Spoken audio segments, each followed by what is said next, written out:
They built cathedrals to the sky, but never asked the question why. We accept the final door, like we never learned to fight before. 100 billion souls just go.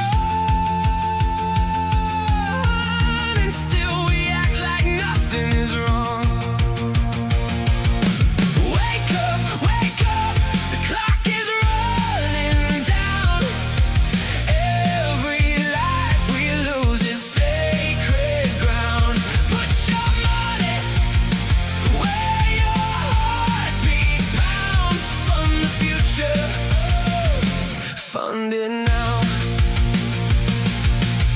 A single lab, a single grant could turn our wish into our can. The enzymes and the telomeres are waiting for us to shift the gears. Stop building monuments to the dead. Stop building lifelines up ahead. Wake up, the clock is running down.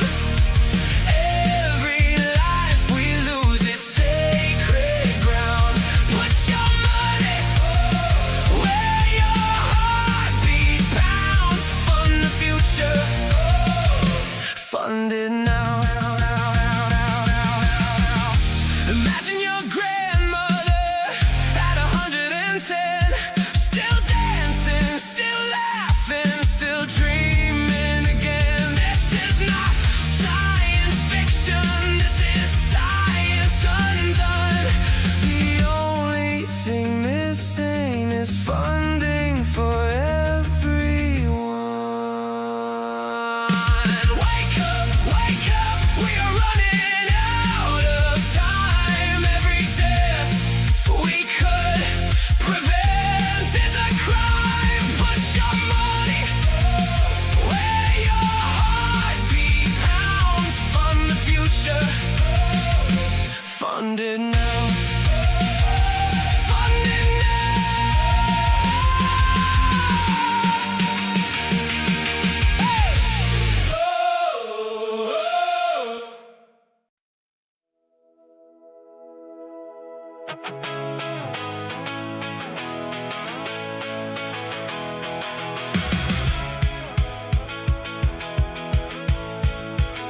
Every second counts, every heartbeat matters.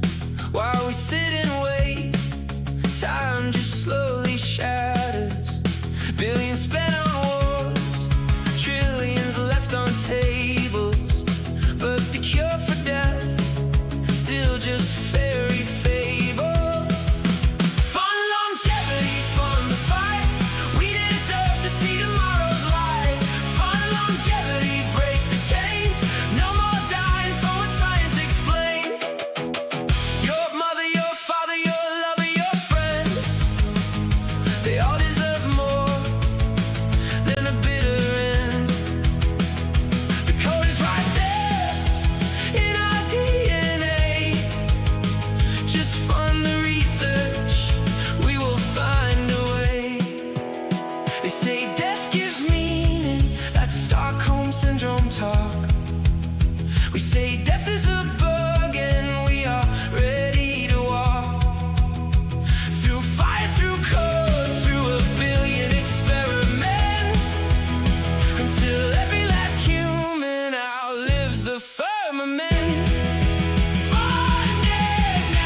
They built cathedrals to the sky, but never asked the question why. We accept the final door, like we never learned to fight before. 100 billion souls just gone, and still we act like nothing is wrong. Wake up, the clock is running down. Every life we lose is sacred ground. Put your money where your heartbeat pounds. Fund the future, fund it now. A single lab, a single gram could turn our wish into our can. The enzymes and the telomeres are waiting for us to shift the gears. Stop building monuments to the dead. Start building lifelines up ahead. Wake up, the clock is running down. Every life we lose is sacred ground. Put your money where your heartbeat pounds. Fund the future. Hello, everyone, and welcome to our Fun Longevity live stream. This is a big experiment that we are running today. This is a new format of a longevity event. We are doing rallies in multiple cities all over the world, and people are going to be broadcasting, showing what it's like to walk around, stating obvious things that life is good and death is bad. And at the same time, several experts will be chiming in from there, whatever they are. We also had several events running prior to now, time zones and such. It was more convenient to run certain events at different times. So these people will be presenting photos and videos of them during the rally, a little bit of like earlier today. Okay, so my name is Nastya Egorova. I'm a part of longevity movement. I represent several longevity nonprofits, such as Open Longevity, Longevity Biotech Fellowship, and Vitalism Foundation. And but this event is organized mostly by Linus Peterson and Andrei Perfilov. Linus, could you please present yourself and the idea behind this event? Sure, I would love to. Can you hear me? Yes, we can. Yes. Awesome. All right. We are super happy to be here. We are here live from Stockholm. As you can see, we have about like 20 people here, lots of signs. We are super happy. As you said, my name is Linus Peterson. I'm the founder of the Swedish Longevity Cluster. I'm also the co-founder here of the Fund Longevity Movement. And we're doing this because life is good, death is bad, and we are currently not trying to stop aging the way we would like to do. So yeah, we want to get a lot more research, like funding for research, and we want to get a better like a regulatory way to approve longevity interventions or target longevity interventions. Yeah, and I'm now handing over to my co-founder. Hey, everyone. My name is Andrei. Do you hear me? Yes, we can. Welcome, Oh, Andrei. perfect. Okay. I'm a tech entrepreneur. I do AI and I do life extension startups. But the trouble is that no entrepreneur, no company, even the biggest one, even funded by billionaires, can actually solve aging. So even if you guys are entrepreneurs or thinking about making startups, you still have to solve the problem of healthcare and regulations. We need to make a joint effort between healthcare, regulations, translation, science, to actually solve aging as soon as possible, because alternative is slow decay and death. Yeah, let's say something else. No, that's it. That's it. Yeah. Well, guys, you think you have a couple of more minutes? You can show us around more and show us your signs, Do you how see it's them? going there. Life is good. Death is bad. It is good. Beth is Beth. So we are standing right in front of Stockholm Riksdag, and soon the parliament members will be going out, and we have this Aging is a Humanitarian Catastrophe pamphlet specifically designed for them by Peter Otzio. And yeah, so we hope to give some information on how we can fight aging to the parliament members. Yeah. And as we have more time, I will say that this rally is just a start. And after this, we are going to talk to as many parliaments in the world as we can. And we have very specific needs, very specific asks that we want them to do that can actually highly boost science and like raise the probability that we will solve aging in the nearest decade. Nice. That's amazing, and that's great that Peter helped you present making this pamphlet too. Yeah. Do we have Aubrey de Grey here? He's actually in France, but we have a dog, and he thinks that you should actually save him as he is potentially your best friend. Oh, this is So nice. he is also This is voting cool. for longevity science. And let me show you this meanwhile.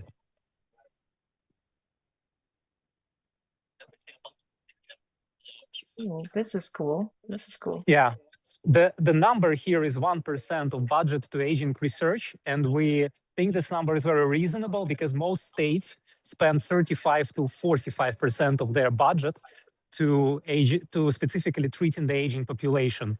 So if we invest this 1%, it's like a matter of a fluctuation. But for aging science and for everything, for a state budget, it can potentially like save like a lot, like not only a lot of money, but like honestly, a lot of people. Cool. Thank you, guys. Let's switch to the next location. I don't think Aubrey joined us now. I think he's gonna join a rally event in Paris, and then he probably will join from the rally itself a little bit later. But Felix Wirth is here in Berlin. Felix, are you ready to share what it's like in Berlin right now? And how many people do you have? Oh, don't forget to turn your mic on, Felix. Oh, good. Yes. Hello, everybody. Hello from Hello. Berlin. Yeah, we have 5 people here with me. So Andrew Steele is here. He can also say a couple of sentences. And yeah, Patrick Linden we have here. And yeah, so yeah, basically it's about the demonstration from my point of view. It's so we just turned 6 people. So Amazing. we know what to do basically. So the damage repair approach. So we don't have to understand aging better or something. We just have to put money into it to implement the damage repair approach. And governments will only put money into it if more people demand it. So it's important that we demand more research, to implement the damage repair approach. Otherwise, it will not happen probably in time for us. So I give up to Andrew now. Andrew, do you want to say a couple of words? Yeah, Andrew, go ahead. If you're ready now, that actually would be good. I'm ready. Oh yeah, come on, let's go. Hi, guten Abend aus we have Berlin. Can you see my video? I think so. Just a second. Yeah, we can. So Andrew Steele is here. He's a Okay, yeah, good longevity evening from Berlin. It's a scientist. beautiful sunny evening. I'm very excited to be part of this international demonstration calling for more funding for longevity research, because I think this is the field of research that has the greatest potential to improve health and save lives all around the world. We've already heard that aging causes about 2/3 of deaths globally, and yet the amount of funding that goes into researching this science is shockingly low. To take an example of the United States, which is one of the countries we actually have data for, somewhere in the region of $350 million is spent per year on aging research. But that's only about $1 per American, even though aging causes 85% of American deaths. Here in Germany, and in fact in most countries in Europe, the number of deaths caused by aging is about 90%, in fact over 90%. And even if you look in some of the poorer countries in the world, most countries now have the majority of their deaths caused by aging. Now, what does that mean? Well, aging is responsible for cancer, heart disease, dementia, all of these diseases that become much more likely as we grow older. And if you add together all of those deaths, you come up with this figure that more than 100,000 people die every single day because of aging. And we have dozens of different ways in the lab to slow down, even reverse some aspects of this process. All we need is some more funding for that research. And I said it gets about $1 per person in the US. Here in Germany, I can't even tell you how much we fund longevity research with, because the government doesn't collect figures on this. It's not considered an area of science that's worthy of singling out and understanding how much we fund. And that's the same actually in most countries around the world. So I think the first thing we need to do is understand how much we put into this research. It's probably a few cents per person in euros here in Germany. It's probably a few pence per person in a country like the UK. And I think we just need to dramatically increase that number in order to try and give people all around the world the greatest possibility of longer, healthier lives as populations everywhere age. So yeah, thank you so much to all of you for organizing this. It's great to be part of this international demonstration. Und lang lebe Langlebigkeit from here in Berlin. Long live longevity. Thank you so much. Oh, thank you, Andrew. That was really interesting. Actually, you can tell Andrew is a very knowledgeable person in the longevity field. He's a science communicator and a researcher himself, and he actually wrote this book. I don't have like a special cover, but we'll have a link to his book in the description of this video later. You can learn more. I think next is Peter Lidsky. Peter is a professor at the City University of Hong Kong. So we're moving to a different part of the world right now.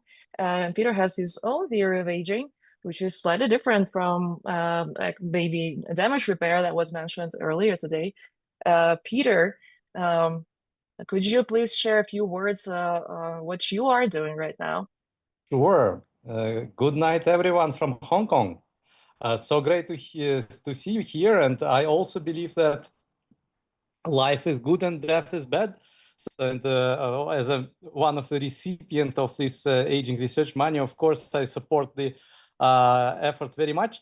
And yes, as Nastya said, we believe that aging is not an engineering problem so far. And we need to understand it fundamentally. And we don't understand it right now.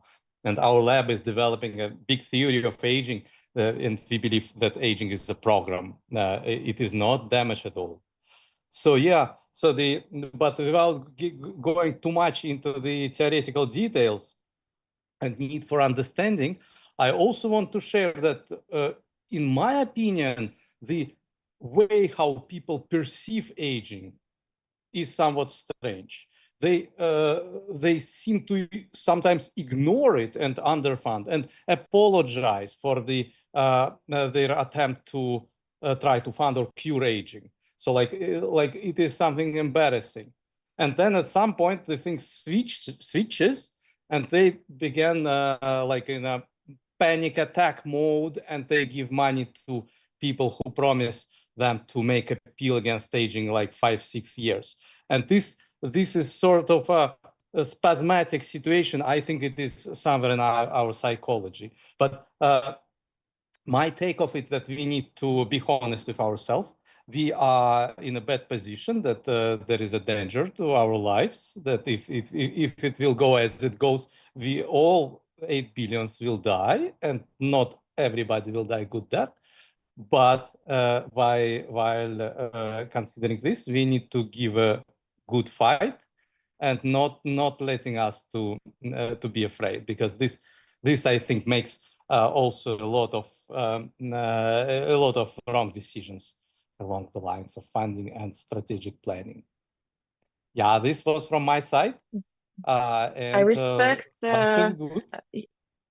that is bad. I respect Peter Lidsky not giving up on trying to understand what aging is. There are not many theories of aging, and many people that are trying to understand what aging is, and Peter is presenting his own idea. He also wrote a book this year.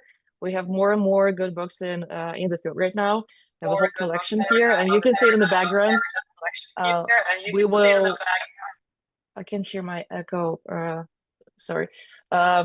Yeah, so we're gonna add more links to the good books about longevity field in the description later. So yeah, Peter, thank you for your research in the field. And next is Amsterdam. Vladimir and Sophia are also running a rally on the streets, or like a mini one. I don't actually know how many people you guys have. Vladimir, Sophia? Hello? Oh, your sound is off, guys. Almost. Come on. Almost there. Not yet. No, Vladimir, you're still muted.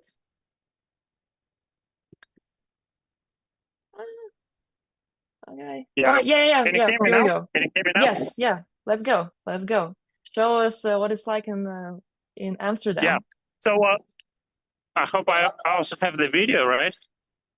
Yes. Okay, nice. So yeah, I wanted to say when I invited people, we invited people to join this rally. Then most of the people in the field are very rationally minded, so they say it's not going to work, or they have to read a lot to understand why will it work. So I've written a special post about it, and we even had some rationalists join here. Anyway, it's hard to convince regular people with rational arguments. So I think for regular people, for 90% of people, we need to speak emotionally to them, to tell them stories and so on. And that part I felt it's missing. So I hope that we as a community, as this movement, eventually that we will learn, will become more emotionally intelligent, more educated, and we will learn the right ways how to approach people, regular people, to attract them to the community and to make them a part of this movement. Because I'm convinced that in the end, nobody ever wants to die. Everybody wants to live. Just some people, they don't want to suffer, so they choose death. And they choose death because not because they want to die, but because they don't have any other options.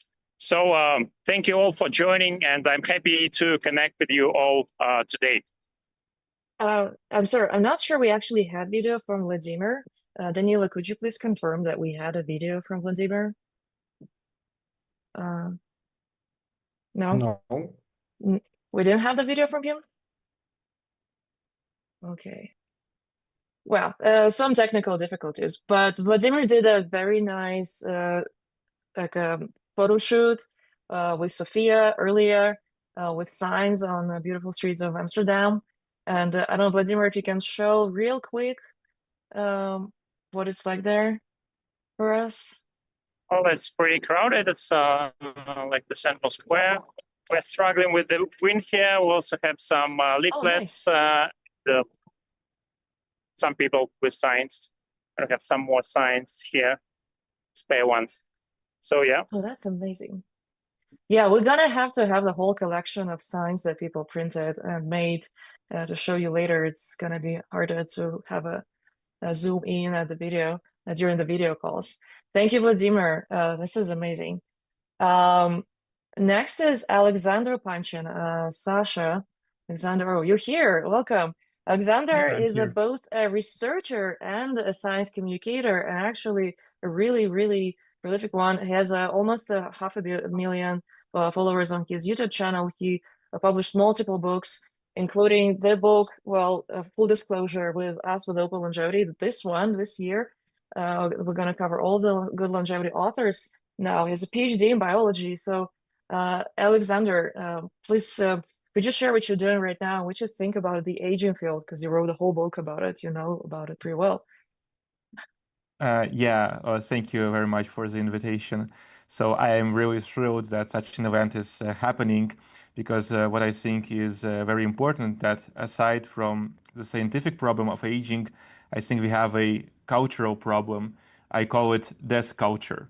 Yes, so if you look at most narratives in which people discuss immortality, discuss radical life extension, usually those characters which pursue immortality or radical life extension, they are evil, like Voldemort, like Dorian Gray, and so on, like the Mufasails from the Altered Carbon TV series, which is a great TV series, but you always see this narrative that it's something very bad has to happen to the soul of the corrupted human who wants to live forever. And this narrative, I think, is very inaccurate, of course, and I think it has to change. And what I would like to see is, if you want society to fund research projects, if you want people to be thrilled about the idea of radical life extension, we need to provide people with better narratives, with stories where longevity and radical life extension is a good thing. It's a thing that can make lives better. It can prevent many diseases. For example, one fact which I found out recently is that if you look at the CDC site, there are some tables which show how much lifespan we will get if we eradicate a certain disease. For example, if you find a cure for cancer or something like that. And the paradoxical thing is that a cure for cancer will give us only several extra years of average lifespan for an average human. Of course, for some people, it will give many, many years because some people have cancer. But since cancer usually comes at a very old age because of aging, that means that the average gain of lifespan for an average person isn't very large. And if you look at aging, I really like this statistic, which I first heard from my colleague, Alexander Truskovsky from Harvard Medical School, who argued that if you have a 30-year-old person who stops aging, how long would, on average, that person live? And if you take the average probability of death for within a year for a 30-year-old person, you'll get that a human will live about 1,000 years on average. So smoking makes us lose 10 years, and aging makes us lose 910 years. And so I think that like this statistic like shows very well that aging is the greatest problem we have to solve, and we need to change how we think about it, and we need to convince as many people as possible that this is our main enemy, something we should all fight against. Thank you, Alexander. Thank you for joining. You're in Portugal right now, right? No, I am right now in Tbilisi, but I am preparing to fly to Europe. Yeah, Alexander represents the whole Europe right, these days. He just travels so much with his tour. Okay, thanks a lot, Alex. Okay, next is actually we're gonna show what happened recently in San Francisco. Because of the time difference, right now I'm speaking. It's like 8:20 a.m. 8:20 a.m. in San Francisco in Pacific time zone. So we did this same rally in San Francisco the day before, and here are the pictures from it. Melissa, Melissa, are you here now? I am. Yeah, I am here. Oh, cool. Could you please say a few words? I will show the pictures. That's great. Yeah, and as you can see, there's Joe Betzlacroix with a gentleman that owns a store located next to the longevity tower that Laurance Ion has been running in San Francisco for a little over a year now. We had a fun group. That mural is on the side of the building. Ariel, who is on the far left there, who works with Laurance in the building, she made all the signs, which was great. We all told we had about 12 people, including 9 that were invited.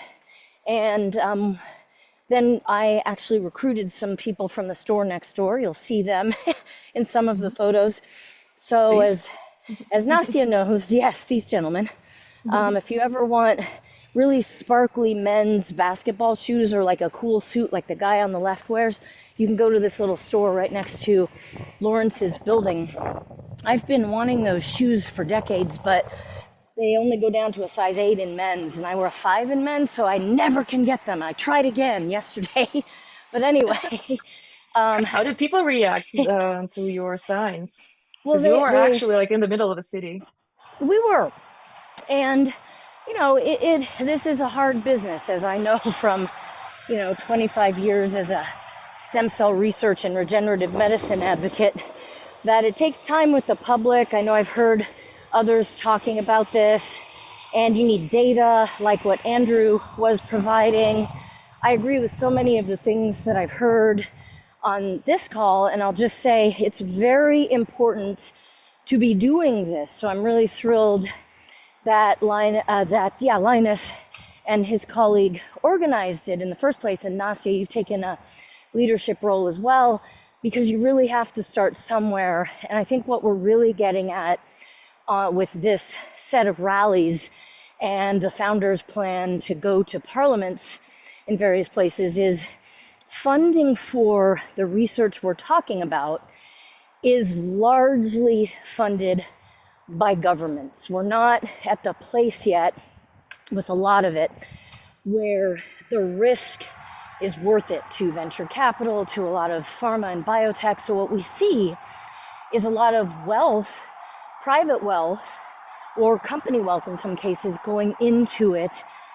For example, Altos Labs, the funding for Joe Betts-LaCroix's work right now. Yes, that happens, but if you look at the numbers, it is still governments that are the biggest funders of this research. And also the argument has to be made that governments should, even though I hate to should on people, governments should be funding the research because healthcare costs us so much.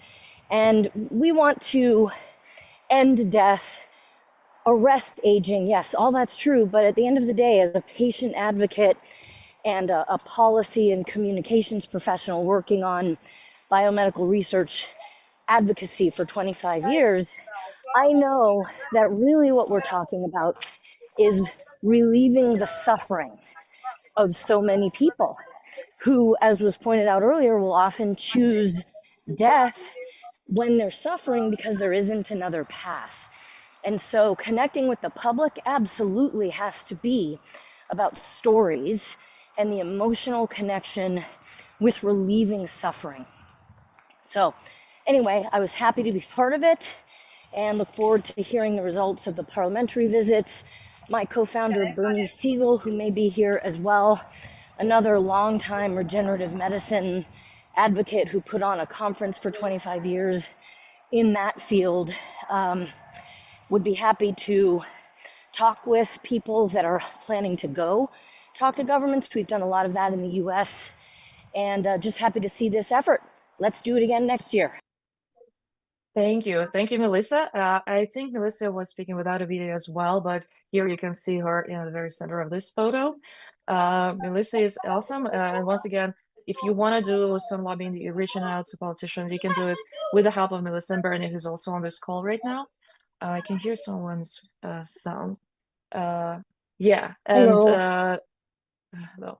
Yeah, just a second. And then I will also want to show you a short video from Laurance, who is also here. Here we go. Hi everyone, I am Laurance Ion, the founder of Viva City. I also am one of the founding members of Vita-DAO, funding early stage longevity research, spinning out new startups. Then we realized one of our therapies was ready for human trials and it would take too long. So we decided to start a physical new city from scratch and allow clinical trials to be run much faster, allow medical freedom with a special jurisdiction. We did experiments like Zuzalu and Vitalia in Honduras, and now we're looking for a new government to build this city and accelerate clinical trials so that we find out what works in medicine. And if there's a will, there's a way. We've seen with the COVID vaccine, it can be done in just a few months instead of the 15 years that it usually takes for vaccines, right? Advanced therapies can be created much faster. We've seen with companies like Minicircle and Limited Bio, which we incubated in Vitalia, new gene therapies can be brought to market fast and cheaply. So yeah, that's what we're doing. We also have places for our community all over the world to congregate, like Frontier Tower here in San Francisco. We just had an amazing demonstration in front of it. We had people like Joe Betts-LaCroix from Retro also join. And I'm excited about longevity because now there's a lot more proof points that we can do this in animal models. There's clinical trials coming up in humans. It is still too slow, but there's at least something. And I think generally, of course, if we had a lot more funding, generally I'm more on the for-profit private investors route. Yeah, billions of dollars are needed to build a new city. So that definitely helps convince governments to give us the special jurisdiction. It helps people believe that they should move there because there's enough capital. So capital is always, of course, the biggest lever. But also, if we have more of a cultural change, if we have stories, movies that show longevity in a positive light, more people will be willing to fund it. I'm more of the sort of by the people, for the people, bottom-up funding kind of person. So using crypto and other alternative mechanisms, not just kind of waiting and hoping for government to increase funding, but of course, if they do, that will be amazing. So yeah, more advocacy is very much needed and lobbying. So yeah, super happy to contribute to all of these efforts. I think 80% of the effort should be on reform and maybe 20% of efforts as a hedge, kind of exit and create a new system. So still, most of the efforts, let's convince society more broadly to direct more resources towards longevity research. So thank you everyone for your efforts there.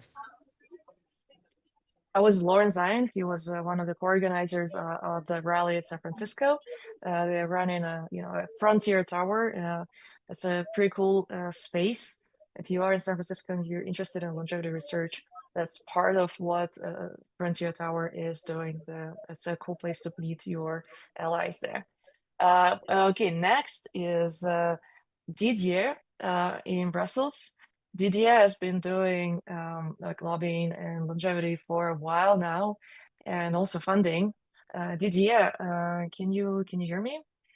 Hello, yes, yeah. So here in downtown Brussels, with the youngest and oldest citizen of Brussels, American Peace. It's a symbol here that you can see.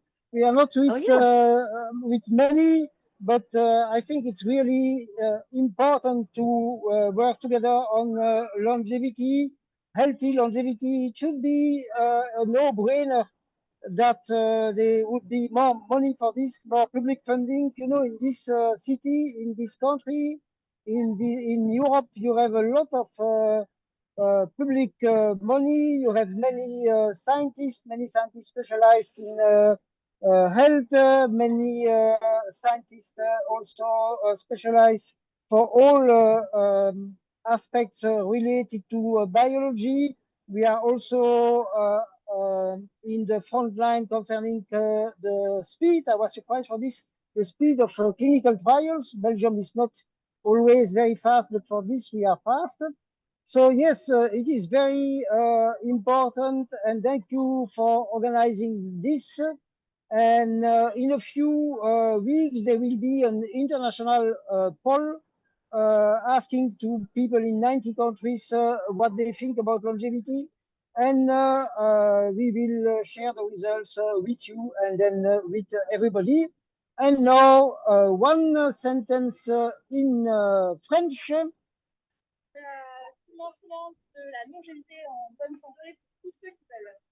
Donc, pour le financement de la longévité en bonne santé pour tous ceux qui veulent, si le son ne passe pas. Wij eisen meer geld voor onderzoek naar gezonde levensduurverlenging. Wij eisen meer geld voor onderzoek voor levensduurverlenging pour qui le son ne passait pas. Et voilà. Il fait super beau ici à Bruxelles. Very nice weather. And thank you again and goodbye. Thank you, Didier. That was wonderful. I like how international this whole thing is. You can tell. Okay, so we also have Jose Cordeiro. Jose is a legend in organizing movements. They did this rally on the same day today, but a little bit earlier, and they already made it into the news. There's already an article about the rally that Jose organized. Jose, you here? Yes. Okay, we have some sound issues. Okay, that was hoping that Jose's sound issue can improve. Bernie may want to say a couple words also. He's joining from Wellington, Florida, where we have a lot of customers, if you will. Okay. Yes. Do you hear me now? Yes. Okay, we can Do hear you hear Jose. me? Let's do, yes, Jose, we can hear you well. Let's go. Okay, Could you please tell viewers how it went today? fantastic. Okay. Yes, we just had a rally. We had 50 people, Oh no, 50 I'm right now. sorry. Okay, okay. Let me try this now. Do you hear me better? There's like an Do echo, you but hear me yeah, better? Okay. yes, we can. Well, we had a fantastic rally this morning.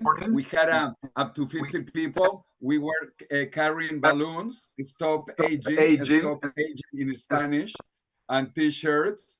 We went to the three political centers of Spain, to the Congress of Spain, to the City Hall of Madrid, and to the government of the state, the province of Madrid.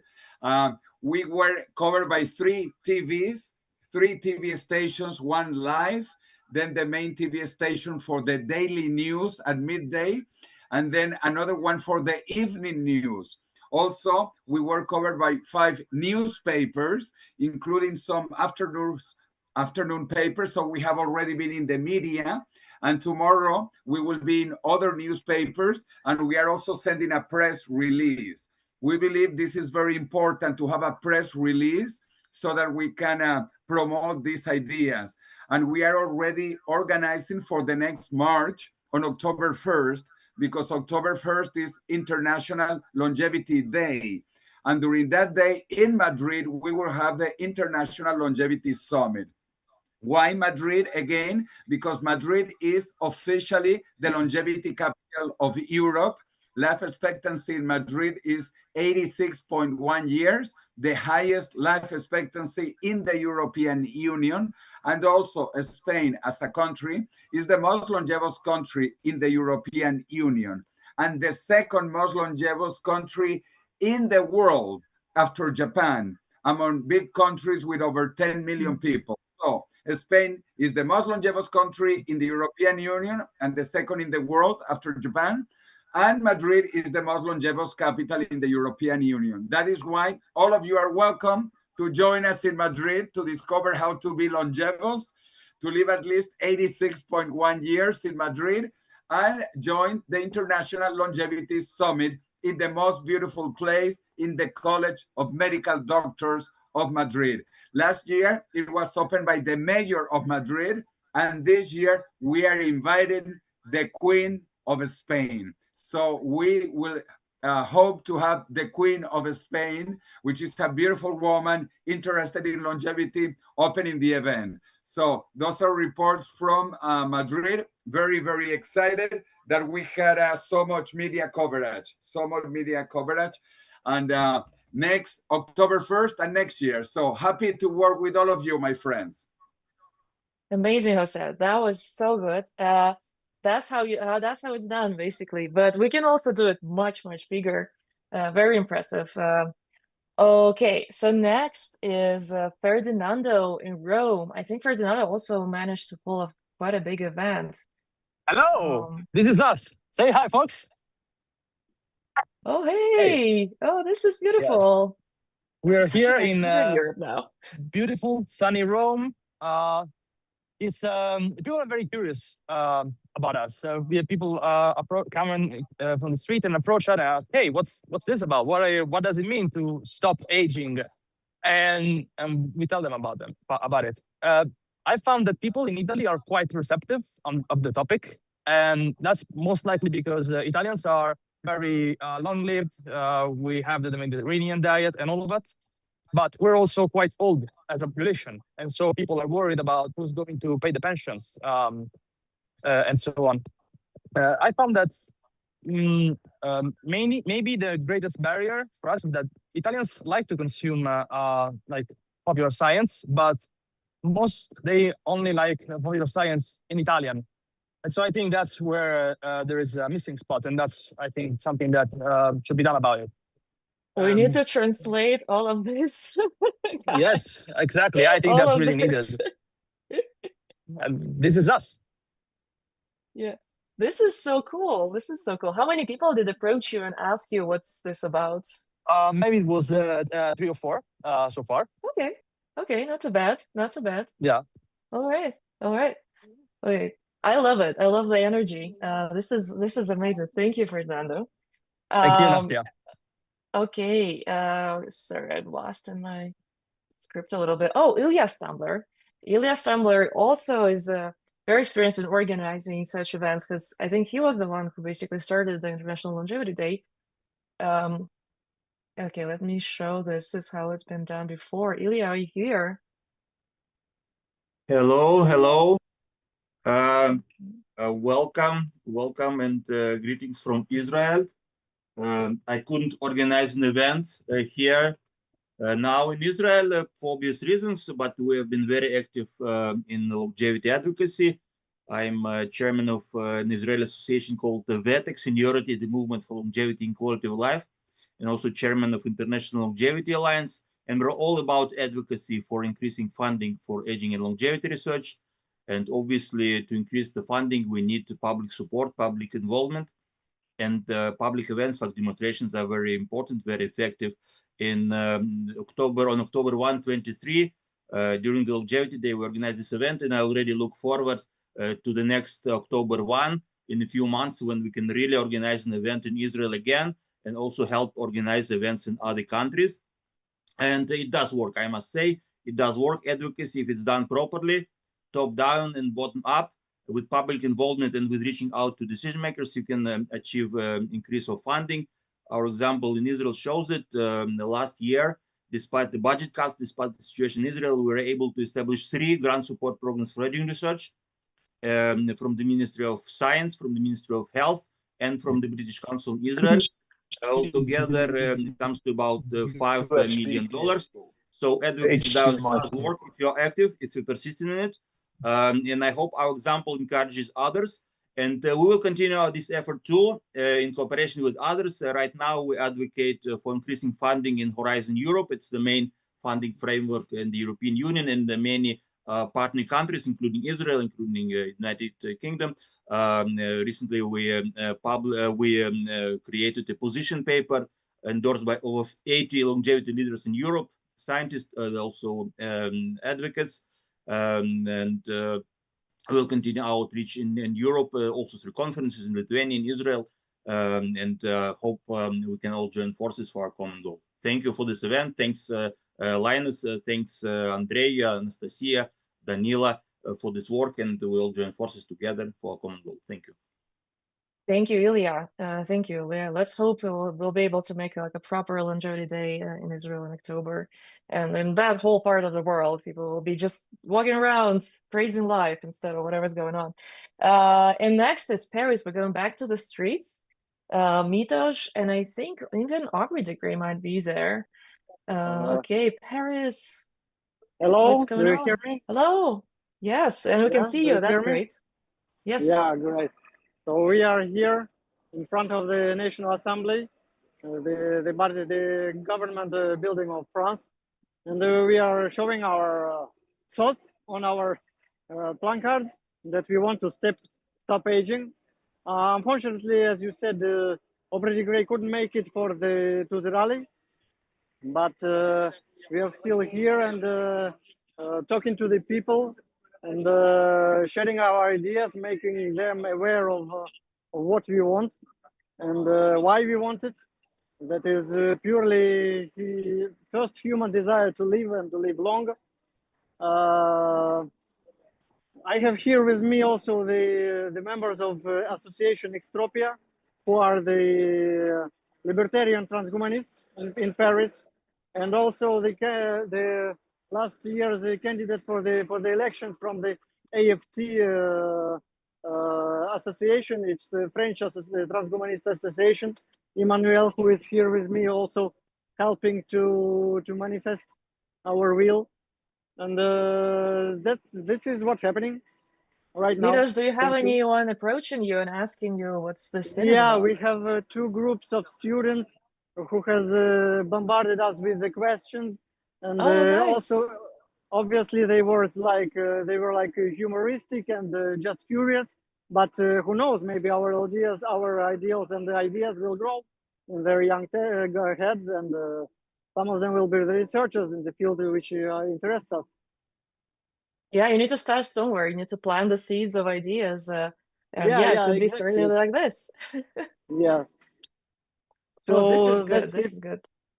And I have Quentin, my co-host, who has come from the north of France, who is here, is giving little flyers to show the people, yeah, the little manifest of resume of our ideas, and also there are other activists who we had like 15 members to subscribe.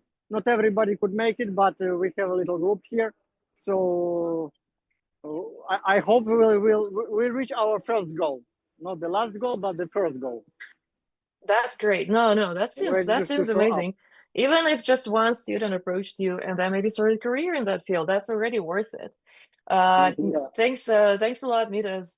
I think Mitos is the right way to say your name. I'm sorry. Yeah, Mitos is right. If you want, Yeah. I will find Sorry, someone but who will say one word, one closing word in French, in native language. Please, oh, could you that say would be something? great. Oh, Eloa! Is the first source. En français, en fait, pardon. Le vieillissement, c'est la première cause de souffrance dans le monde. Et franchement, il faudrait qu'on lutte. Voilà, c'est les gens qui sont venus nous soutenir. Voilà ce qu'ils pensent. Amazing. Say hi to Eloa for me. And next is Abu Dhabi. We're moving to a different part of the world right now. Javier, can you hear us? Hello, can you hear me? We can hear you. Let's see if I can see you as well. I'm trying to share my picture, yes. Can you see my picture? Not yet, but I'm actually not sure. Danilo, can we see Javier? Not really. I'm sharing really, I'm sharing a photo actually. I don't know if you Oh have no, to we approve cannot. it. We cannot share it now. Sorry. Just I show see your the sharing face. directly the screen. I see the photo. Yeah. Oh. Yeah, he's wearing a shirt that says "Stop." Yes. So that's me. Okay. Yep, Okay, and cool. then the flag. Yes. Yeah. So I'm basically happy to connect from Abu Dhabi, even during this current situation, right? So I just want to use this time basically to share a little bit what the country is doing. We're not talking more about lifespan extension or on the traditional way of longevity, but health span, right? And UAE is kind of, one of the leads globally in terms of investment for longevity, precision medicine, and biotechnology, right? So one of the things I want to share before, again, we couldn't gather for obvious reasons, but there is a big community focused on longevity here, and it's growing. And I will say that the leadership of the country is helping to create that conscious on many different initiatives, right? So I'm just going to summarize the biggest ones just for everybody to be aware of what the country is doing. There was, one of the landmark, I will say, examples of this commitment is the Declaration on Longevity and Precision Medicine that was launched by the Abu Dhabi Global Health Week during that event. And basically, it's a comprehensive framework to accelerate research, innovation, and ethical deployment of longevity science. So that's a big step where the government is actually positioning itself. In general, we have one of the specialized hubs called HELM, which is basically health, endurance, longevity, and medicine, which is a partnership between the Abu Dhabi Investment Office and the Department of Health with Hub 71. And they're around 94 billion actually is the economy that's been created through this initiative from now to 2045. The other projects are very well known with companies and projects that are very advanced, all conducted in a biotech city, part of Masdar City, which is the city of the future in Abu Dhabi, where you have around 50 biotechnology companies, and the amount of investment around is around that is $1 billion for it. In general, there are programs that are focused also on the citizens in the country. One of them is Emirati Genome Program, which is basically the DNA sequencing of the whole country or the citizens. The effort is basically to develop tailored medicine in order to make sure that there is not only an expansion on the life span, as we said before, but also the quality of the life. Yeah. So overall, as I said before, the leadership in the country, they do strategic investments and their commitment, and they have this commitment to the excellence in terms of development of biotechnology, science, that will help to have longer, healthier lives, right? And honestly, for me, it's an honor to represent the country here in this initiative in particular, and just highlight briefly what the country is already doing, right? So overall is the creation of the conscious of what we need to do as individuals also to drive, as my shirt says, stop envejecimiento, stop aging. This shirt in particular, I want to close with this. I got it in the march about the walk we did with Jose Luis in Madrid as part of the Longevity International Day, as part of the We'll have to event, show the which picture is separately, I think. okay. Yeah. I'll put the camera. Yeah. Let me just show my camera. Yeah, just 1 second. Can you see me now? Yes. Oh yeah. It's Did I? just the YouTube But the thing translation is, and our we're still call is seeing. different. Now we can see you. Yes. Yeah, but it's not showing. I mean, in my case, I'm seeing the previous Guys, the slide I was translation speaking. for YouTube works differently. What you see here in the call is not what people see. Okay, perfect. Yeah. So basically, this is the shirt I Yeah. We use. can see Jose's t-shirt. Yes. So I'm gonna make the same version in Arabic, and well, basically, I just want to take the opportunity to highlight how magnificent the event that Jose Luis does in Madrid. The International Longevity Summit. I went for the first time last October, and definitely I'm gonna come again. The amount of knowledge and the network I got there. I mean, I will say I'm new in this realm of longevity as an activist, I will say, but definitely it's a passion for me since younger age. And the amount of, conversations I had and knowledge I received, and the whole energy of the whole event was fantastic. So I encourage everybody listening to attend if they can. And with this, I Thank want just to you. say Yeah. thank you. Yeah, And sorry, we're very limited on time. We're already over yeah, our time a little bit. Thank thank you you. so much. I like how expanded our geography is. Carrie Radomsky is going to join us from Canada. And Carrie is doing a very important work. She's working on cryonics, which hasn't been covered yet of this call. But Carrie, could you please tell us a little bit more about what you're doing?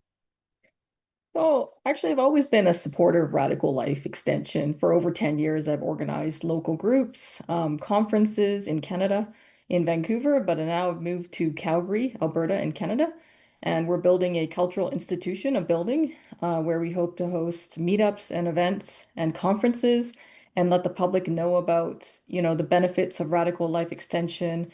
We want to continue this advocacy. But my day-to-day work, I admit, is mostly focused on cryonics. And the cryonics community obviously has a big overlap with the radical life extension community. I see a lot of, the speakers here are actually signed up with a cryonics provider.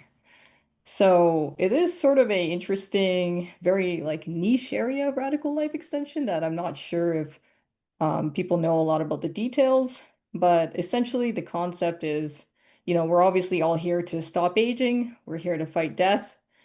We're here to defeat death and aging. But I also don't want to allow death to ever defeat us. So that's why I'm signed up for cryonics, because we definitely don't want to ever give up on the progress of science and technology. So I'm going to say a few words about this specific topic.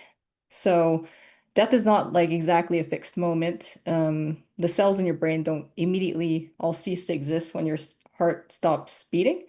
So the neurons can survive for hours before they begin to irreversibly degrade. In the past, when someone's heart stopped, we called that death. Now we can bring people back from that state routinely. And so the line of death moved because our technology moved, not because our biology has changed. So cryonics operates on this kind of logic. extended forward in time. The goal is to preserve the brain before it reaches information theoretic death. So that's when we can't figure out how the brain was structured before. So we believe that the memories and identity is stored inside the neural architecture of the mind. And the threshold is not legal death today. It's a structural destruction of the brain leads to total death or information theoretic death. So we use different methods, specifically vitrification, not freezing. So that's been used in the field of cryobiology for IVF and other areas of medicine and science, and those areas have progressed. And also cryonics is an area has also progressed. So for over 10 years, this has been my mission to promote radical life extension and also to promote the concept of biostasis or cryonics for those who don't quite make longevity escape velocity. So I've traveled internationally to participate in suspensions of humans, and I'm also building that locally in Alberta, Canada. So today it sounds like science fiction, and so does radical life extension, but we have organ transplantation, we have frozen embryos, we can freeze cells, we can preserve organs. So I think the next step is full human cryopreservation and reversible cryopreservation. So I definitely support fun longevity. I want to make radical longevity accessible to everyone. And I'm really happy to see that all these different rallies around the world. I think that radical longevity over the past 10 years has gained a lot of public acceptance thanks to everybody working here today. So thank you for inviting me to speak about this topic. And I look forward to seeing the other rallies. Oh, thanks a lot, Carrie. Yeah, Carrie's actually like building a cryo facility in Canada, which didn't exist before. So that will make a huge change in a few years from now, for sure. Yeah, For and like cultural our parents, institution. for older people, for other institutions. Yeah. Okay, we're moving next back to Europe, to Ljubljana. Igor there. Hello. Yes, we can see you. Can you hear me? Yes, we can. Hello. All right, How is it great. going in Slovenia? Yeah. So hello, welcome to Slovenia, to the capital Ljubljana. We are here from Society for Vital Life Extension of Slovenia, and here is our team. We are together protesting for longevity. We can go closer. Here you can see our Paul from Tepreshiran, who is also living forever in our memories. And here are members of our society and supporters. And you can say something for longevity. Long live longevity. What does this say in English? We need more money. Yes. So go for the best for longevity and see you in October on the next meeting. Have you, has anyone approached you and asked you questions? What is this about? How did people react? Yes, we gave a lot of these papers to different people around. Nice, nice. Oh, that's such a nice day in Ljubljana to go on a rally. Yeah. Thanks a lot. Let's move on. We are a little bit late with our time. Oh, Michele Ferguson, Dr. Michele Ferguson. She's a physician and also chief medical officer at Muse Bio. It's a very interesting startup based in San Francisco.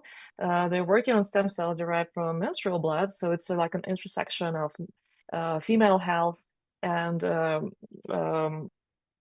important technologies for longevity in general. So Michele, could you please say a few words? And also, you're from Australia. You're in States. You're kind of representing both geographical regions right now. You have your 2 minutes. Let's go. All right. Thank you, Nastya, and thank you for having me. So yes, I'm Dr. Michele Ferguson, physician from Sydney, Australia, just moved to San Francisco, and currently Chief Medical Officer at Muse Bio. I'm really excited to be here talking about longevity and what we're doing at Muse. So we work in the intersection between stem cells, regenerative medicine, and women's health. And specifically, we're working with menstrual stem cells, these cells that rebuild the female endometrial lining and are then discarded every month. So over a woman's lifetime, that tissue rebuilds itself more than 400 times. And it's one of the most repeatable regenerative biological processes in a human body, which has been hidden in plain sight. So that's our focus. Our focus is to turn that abundant resource into regenerative therapies that fight aging, degenerative disease, and extend healthy human life. We're definitely not there, but we're building towards it. And we believe that the way that the endometrium self-repairs holds both questions and answers that are very relevant to the longevity field. So why does this belong at a longevity rally? Not only because of the longevity applications of these stem cells, but because women's health itself holds the key to a lot of longevity. And it remains one of the most underfunded, understudied areas of medicine. If we want to push human health span and lifespan further, we cannot continue to ignore women's biology. Female aging, we now know, is distinct, systemic, and deeply informative. Ovarian decline is the canary in the coal mine. It triggers aging downstream cascades across metabolic, cardiovascular, and neurological systems. We know that women who enter menopause early, if not mitigated with hormone replacement, have measurably shorter lifespans. So ovaries don't just govern reproduction and fertility, they regulate and govern female systemic aging. And that's what I'm passionate about working on. And I believe that when we work on this organ and this system, we can uncover new levers for longevity that benefits everyone, not just women. So in Australia, women's health funding attracts only around 3% of health funding, which is shockingly low. And that's the gap that we would like to increase. I have a lot of hope that the field is finally moving. The spotlight is slowly starting to shine on us, but we do need more. Another constraint that we're facing is not just funding, but it's regulatory pathways to get potential therapies through trials all the way to clinic. There are not yet clean clinical pathways for cell therapies or complex biologics. They don't fit neatly into TGA or FDA standard frameworks. And the trials pathway remains old-fashioned, bespoke, slow and expensive. So science is starting to outrun the regulatory architecture that was built for previous drug modalities. And rather than a clean deregulation, because obviously we need trials in order to figure out efficacy and safety to drive medicine forward, we need purpose-built frameworks and funding and advocacy that is directed at accelerating these pathways and these novel biologic drugs that we're creating. Yeah, thank you, Michele. Thanks a lot. Let's move on. Okay, next is Israel Picardo Casas, Mexico City. Israel is a geoscientist, is the CEO of a company called Mantropy, and a science advisor for Genetics. Or I don't know, Paulina, is Israel there with you now? Okay, let's turn the she's in the other sound on. office. Yeah, can you hear me? We can hear you, but we I think you cannot can see hear me. you. But we cannot Oh, see you. Oh no, we can. Sorry. well, I Yeah, we can see can. Okay. myself there. So many. Yeah, Yes, no we can. worries. Everything's fine. Okay, go ahead. Two Yeah, minutes. well, Let's go. I'm very happy. I'm very happy to participate from Mexico City. I'm the Epigenetic office, one of the few clinics that they do personalized medicine, like a systems biology type of approach. And I think it's quite needed here in Latin America. As you know, we care about life extension, but mostly also about healthcare, health span extension. Where Mexico, as you know, we have one of the most one of the most prevalent countries with diabetes, and as you know, we have that accelerates aging. In short. So we're trying to push, several initiatives here in Mexico. One of them is actually organizing a longevity summit. So this is going to be for the end of the year. We want to bring different industries, startups, insurance companies, different sides of how can we improve, health span extension here in Mexico. We're organizing that. We're also, contributing with increasing the quality of, some interventions in nutrition. including also microbiome profiling and also using, microbes from very ancient beverages and ferments. So we're piloting that, and there's a huge community here in Mexico. So, stay tuned. I think, for everyone who wants to come and support, our community, so we can have huge numbers of signs, for the next event that's going to happen soon. You're welcome. I think this is a great opportunity. We're trying to do also discoveries for the next GLP-1, type of peptides through a company in San Francisco. And we're also basing this selection of novel drugs from the axolotl, for instance, this, species that can self-regenerate. So I think the future is very promising, and we want to, keep pushing. With all the mines, we have a huge, human capital in Mexico, and actually, we're inserted in many different universities in the U.S. But we want to, consolidate a huge initiative here in Mexico for longevity, health span extension. And I myself, come from the David Sinclair lab. I used to do a postdoc there, discovering new peptides. But now I want to really push, the community here in the city and also in the country and also in Latin America, because that's very important for us to not only think about extending, the maximum lifespan, but really the quality of life. I just lost an uncle 4 months ago from diabetes. He was in dialysis for 10 years. And just as him, his case is just an example of 35 million people in the country. So there's a huge opportunity for interventions that are currently undergoing. And we want to support government and also industry to keep moving forward. So thank you very much. Muchas gracias y los esperamos ver en México. Thank you, Israel. I like that, people are going back to their countries and making it happen in a more broader part of the world, not just, stay in America, so for instance, or like in 1 or 2 European countries. The broader geography of longevity movement is, the better it is for the whole movement. Next is we have Caracas and Jose Bermudez. Jose, I'm not sure I can see you here now. Well, it might take a while. I think Yuri Deigin, thanks a lot for waiting here. We're a little bit late, but Yuri is also from Canada, a good friend of mine. He's a longevity biotech entrepreneur. He's specializing in partial reprogramming and neuroscience application. Yuri, could you please tell a few words what you're doing right now and what limits you in longevity field? Because we want it to be bigger. Why do we want it to be bigger? Aren't we happy with the state of the things right now? People are kind of optimistic. What do you think? Yes, thanks for inviting me and letting me share my perspective. And yes, I'm in Canada, in Toronto right now. And obviously, I think we're all here because we think there's not enough funding going to longevity science and translational science as well. It's, of course, very important to do fundamental science, but also I think it's equally important to try to create therapies that we can hope to use in our lifetimes, because as some previous speakers mentioned, it just takes a really long time. I think it was Laurance Ion that says it normally takes 15 years for a drug to get to market from the bench.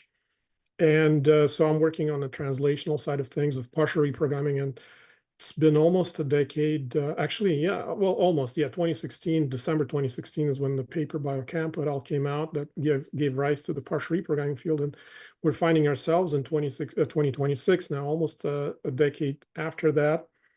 But what I'm optimistic about is that we're finally getting into humans with LiveBio, David Sinclair's company that he co-founded. They have a human clinical trial at FDA greenlit, and for the ophthalmological indications, they're going after glaucoma and Nion, the stroke of the eye. But it's a huge milestone for the entire field because finally epigenetic rejuvenation by partial reprogramming is entering the clinic. And so as you can see, it takes a really long time for this process to get to humans, and we need a lot more of shots on goal, companies pursuing these translational paths, as well as, of course, much more fundamental science to provide maybe newer approaches or better approaches of using partial reprogramming, like the existing approaches that are just suffering from not enough funding and not enough attention to try to improve them, optimize them, or maybe find some completely novel biology that we just haven't yet been able to dig into just because we haven't had enough funding. So yeah, funding, between the optimism for getting into humans and the pessimism for still not having enough funding, I'm a little bit having a deja vu moment, because it's also a decade since like 2016, when I was actually doing something similar in like government initiatives. We had a petition that we drafted together with Nicola Danilov in Toronto, and tried to get Canadian MPs to endorse it, to have a hearing in the Canadian Parliament to hear about aging, the recent interventions, and the case for declaration of aging as a disease. This was a kind of big push in 2015, 2016. We were trying to get, if you might remember, aging to be recognized by the WHO as like one of the diseases in the ICD. And no, unfortunately, no MPs agreed to endorse it. We even reached out to Justin Trudeau at the time, who was, I think, just became prime minister. And I was told that he was briefed on longevity and briefed on like life extension, and he was like bullish on it, but yet he's like wasn't yet ready to endorse it like publicly, because at that time it was still maybe like not a mainstream topic. And unfortunately, we're kind of 10 years afterwards, we're finding ourselves doing similar things. I mean, yes, there's been a lot of progress in terms of funding vis-a-vis 2016, but I think still nowhere near enough progress that we're hoping for. If somebody told us like back then in 10 years we'd have, you know, maybe instead of just one Calico, we'll have a couple more big companies like Altos Labs. But yet I think we were hoping for like order of magnitude increases or 2 orders of magnitude, at least get funding to the same level as cancer is getting or Alzheimer's is getting. And fundamental aging research is still, I think it's like a 10 times smaller amount just within the grants funding. But not to, talk too much To about discourage everyone. yes, the negative things. There's definitely There not is a problem. promise, but it could be better. It could be much better. We're not moving as fast as we could have by now, for sure. Thanks a lot, Yuri. We need to move on now. I think Keith Comito is also with us right now. He's a CEO president of Lifespan Research Institute. Keith, and you are also like pursuing different paths in longevity field, both science communication and lobbying, and being involved in research. Tell us, please, a few words. What's going on right now? What you're doing, and what limits you the most? What you think could be undone? Like, what are the bottlenecks that you see? Sure. Hello, everyone. As mentioned, I'm Keith Comito, currently in New York, president and CEO of the nonprofit Lifespan Research Institute, which works to promote research aimed at extending healthy human lifespan, through ecosystem building initiatives like our Lifespan news outlet at lifespan.io and our Longevity Investor Network, which is working to drive key projects forward to clinical translation, which we also do through the creation of spinouts, and public education and advocacy initiatives, such as working with top creators on YouTube to make videos that have engaged millions of people on the science and benefits of addressing the root causes of aging directly. As many have talked about, increased funding to aging research is simply the most effective thing a society can do if the goal is to alleviate suffering for the maximum number of people, as well as promoting freedom and joy in life. It's been said that over 70% of all deaths are due to age-related diseases. But if you think about it, it's probably much closer to something like 95%, because even things like car accidents and infectious diseases are age-related. So in truth, I believe almost 2 people every second die of age-related disease. And yet, as a society, we're not yet, as was just being talked about, prioritizing aging nearly as much as we should. With, for example, in the US, less than, I think, 0.01% of US government spending on health overall going to aging research. And that's where, we all come in. That's where you, the viewer, also come in, because clearly expressed desire for healthy life extension is a key that can shift the Overton window of what's possible, and we can do that together. To answer your question, the key bottlenecks, or some of them in our way, are not only science-based, but systemic and socio-political. We need better clinical indications for aging and rapid approval pathways for therapies. We're working on that through the advancement of digital biomarker technologies, for example. We need governments to allocate more funding to this rather than war, which we're working to support through creating of tools like PLG, able to clearly showcase to stakeholders the vast socioeconomic benefits of addressing aging, as well as showing that the broad consensus for this already exists if we can look for it and kind of drag it out into the light. And this also relates to my personal work with the Alliance for Longevity Initiatives, which is a 501c4 organization that's engaging policymakers in the US. And another thing that I think is important is we need ways to engage regular people to help drive forward progress directly through approaches like decentralized science, such as our work to advance non-invasive therapies for Alzheimer's disease. And what limits our work, like I'm sure many others at LRI, is simply resources, funding, and people power. So if anyone wants to help, please go to lifespan.io/support. You can find us on our socials by searching for Lifespan Research Institute.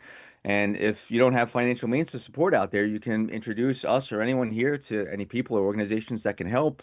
Maybe a popular creator on YouTube we can work with to inspire the public. And one thing that I think is important too is that, as advocates, we can't forget that it is implicit in our message that life extension is good, is that life is good, that life is wonderful. And that's why we want everyone to have the choice to have more of it and extend that choice to everyone. And, humanity has expressed this desire for longer and healthier lifespan since the dawn of recorded history with the first hero stories like the Epic of Gilgamesh. And now, we live in a time where, everyone can actually help to carry that torch forward by joining us, by supporting everybody here on this call who is working sincerely to hasten the defeat of age-related disease and to extend healthy human lifespan. So everybody watching, please do so. Thank you. Yeah, thank you, Keith. I just want to mention one thing, that the research itself is very expensive, obviously. Biotech research is expensive. It's long, it takes a while. But you can do a lot of things with very little funding when it comes to science communication and lobbying. You will be surprised and shocked. Like even if you feel like you don't have enough funding to support the research itself, even the tiniest dollar, or like a fraction of like whatever you have, can actually move the needle pretty far to grow the field in general. I think we have the last speaker now, and that will be David Wood from London. David has been part of the longevity field for a while now too, and has done a lot. David, tell us a little bit more what you are doing in London these days, and what limits you as well. Great. So I'm in a famous pub in London. Let me change my camera. You may see it. This is a pub which goes back to 1572. Lots of historical things have happened here. Charles Dickens was here, Tennyson was here, Samuel Pepys was here. But today, something much more historic is going to happen. A little bit in the future, let me check my watch, in about an hour and a half, we'll be having a gathering. We're not on the street, we're gathering in this pub. When I say we, there might be 44, according to the registrations. Some are longevity activists, some are longevity curious, and we're going to be discussing, as you can see here, the same kinds of things people have been talking about. Here's the problem, here's the possible solution, but even more, here's all the excuses. I don't know if you can see this. Here's all the excuses we hear why we shouldn't fund longevity.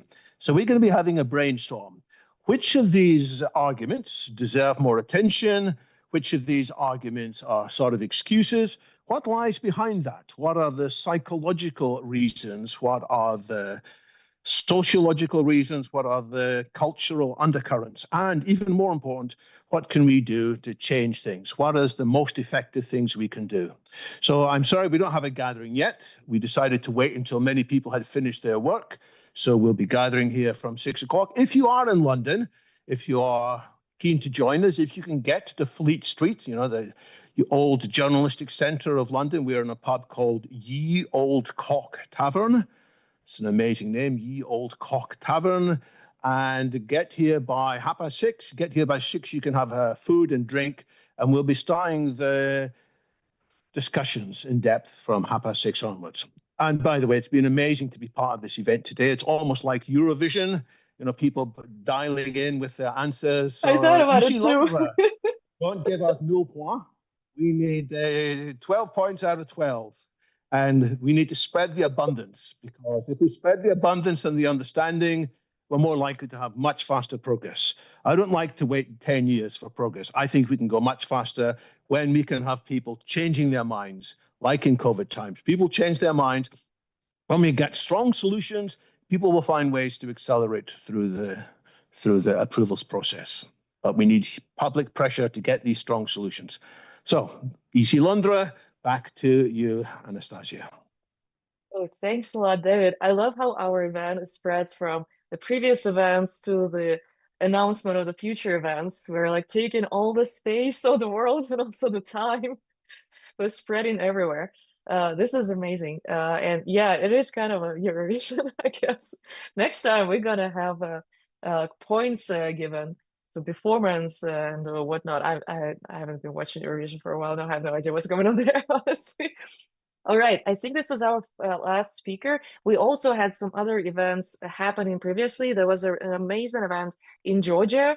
As a person in America, I should say Georgia, the country, not the state. There was an event in Georgia, the country, previously, and they had like maybe several dozen people there holding signs. And we will post more pictures about the previous and the event that David will be hosting an hour from now. We'll show you the process, how people were preparing the signs, and maybe the close-ups of the signs. I know you were not able to see everything during the video broadcast, but yeah, there was a lot of creative power invested in this little experiment of ours. Again, this was the very first time we ever did it like this, with a broadcast of many people chiming in and experts at the same time. This was by no means technically perfect. I'm sorry about some like sound or video going off at some point. We'll make it better next time. October 1st is a more known date in longevity field. It's a International Longevity Day. And hopefully on October 1st, we're going to be hosting the same event, but better, bigger, fun, with more videos, more science, maybe more locations participating. And Linus, do you want to say a few closing words? You were the main organizer behind this, and Andre as well. What do you think? Did we manage to pull it off? How did it go? You sure did. I'm super happy, Nastya. You have been a wonderful host. I've been listening a lot of the time, and I've been listening to a lot of you as well. I'm so grateful that you're taking the time to do this, and it's just been wonderful. We've been walking around here in Stockholm. Like the police came up to me and like, please show me the permits, and I'm like, oh, I gotta find the permits. So I'm looking for the permit. But this is super fun. We delivered like lots of flyers, hundreds of flyers, and yeah, guys, this is but the first iteration of this. Let's do this much better October 1st.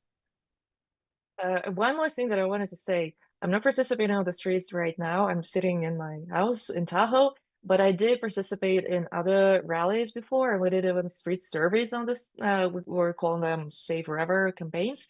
And being on the streets with any kinds of longevity signs, I think it's not scary at all. It feels very scary. I've never done it before, but believe me, this topic, people like to talk about it. It's mostly very positively met by general public.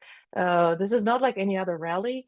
Because you are spreading, common sense and some very positive ideas.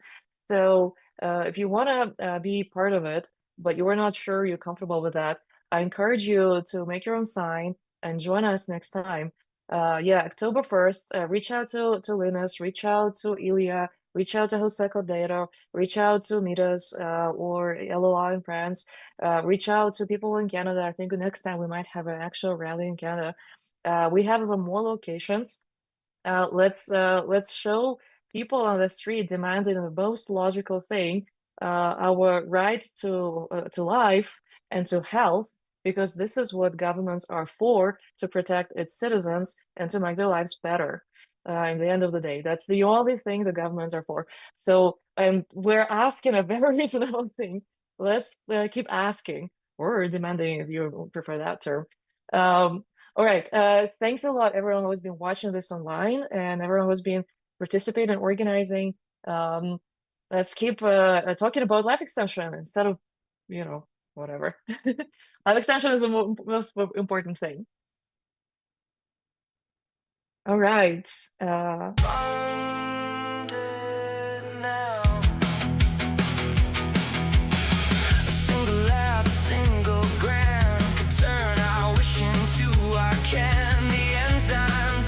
Telomeres are waiting for us to shift the gears. Stop it!